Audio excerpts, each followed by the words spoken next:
Welcome. In this book, I'm going to briefly describe a book that I just created as a pedagogical resource for people who teach research methods to psychology students. But first, I'd like to share a little bit of information about myself. So, my name is Greg Savage.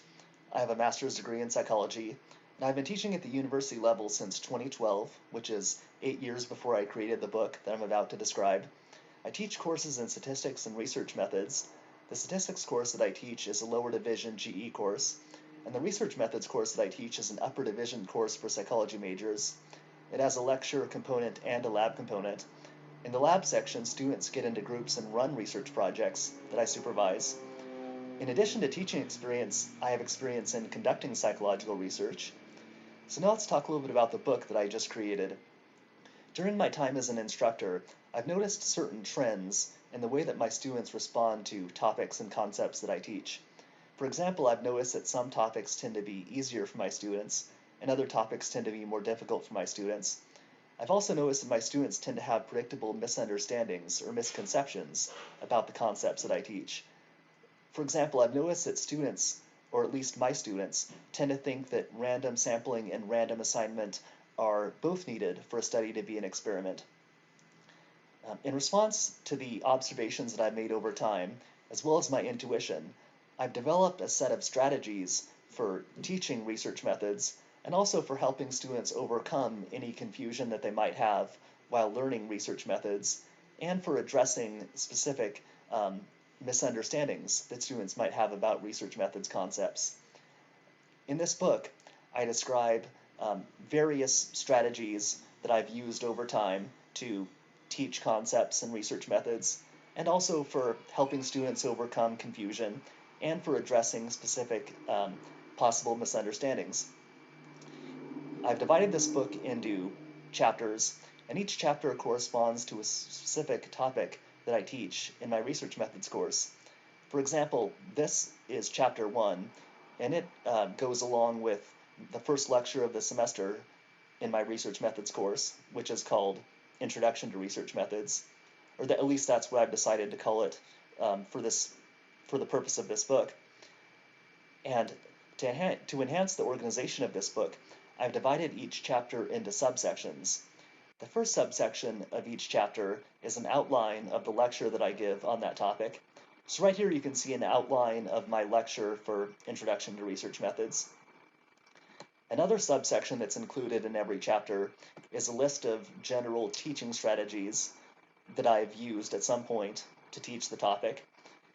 So here you can see a list of strategies that I've used at some point to teach this first topic of the semester. At the beginning of the list, you can see two real-life analogies that I've used to explain the purpose of random assignment. I like to provide real-life analogies whenever possible to help students connect abstract and possibly dry topics to real life. So here's an analogy involving cooking, and here's another analogy involving bags of candy. These are two analogies that I use to help students understand random assignment. Another subsection that's included in every topic is a list of things to watch out for. In other words, a list of possible misunderstandings students might have. So right here it says that students might confuse the difference between primary and secondary research with the difference between primary and secondary sources. That's something that I've noticed over time. And underneath each possible misunderstanding, you'll find one or more strategies that I've used to address that possible misunderstanding. So here's the strategy that I've used to help students overcome this misunderstanding, and it's called My Solution. If I'm describing more than one strategy for addressing that misunderstanding, I'll label them My Solution 1, My Solution 2, and possibly My Solution 3 or 4, depending on how many solutions, depending on how many possible strategies I'm describing.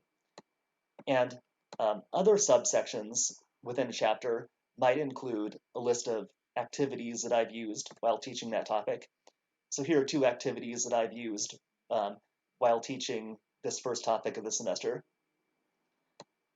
Um, each chapter might also include a list of examples that I've used to teach concepts within the topic. So The book is divided into chapters. There's a total of 11 chapters, and the book is also divided into 4 separate volumes. The first volume includes 7 topics, and each of the other volumes includes one specific topic in research methods. And if you would like to find the book that I've been describing, you'll need to visit my Teachers Pay Teachers profile. I'll provide the link in the description to this video. And if you go to my page, you'll see that you can either buy a bundle, which includes all 4 volumes, or you can buy volumes individually. And if you decide to purchase a particular volume or the entire bundle, and you find it to be helpful or useful, you can also you can also follow me on Teachers Pay Teachers. And um, once again, the purpose of this video was to describe a resource that I've just created for people who teach research methods in psychology. I hope you've enjoyed this video, and thank you for watching.